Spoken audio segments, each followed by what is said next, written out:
Attention mga SSS pensioners, huwag kalimutan ha na mag-comply ng SSS Annual Confirmation of Pensioners or SSS AKOP sa buwan na ito ng Nobyembre.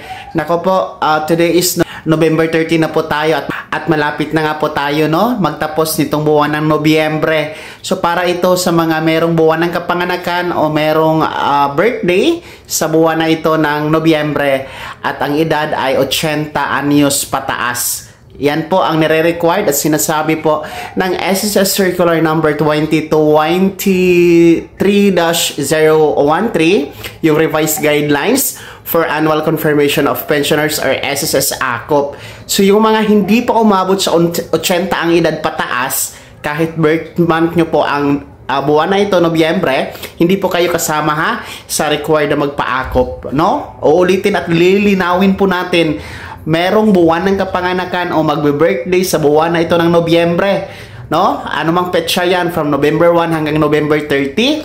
And then pangalawa, ang edad ay 80 years old pataas. So sila lang po yung required na magpa-AKOP. Kaya bumisita na po kayo sa pinakamalapit na SSS branch sa inyong lugar habang maaga pa. Huwag nyo nang paabutin ang deadline, October 30, kasi po holiday yan, Bonifacio Day, and then natapat po sa linggo. Kaya po walang SSS branch ang bukas niyan mga ka-vlogs.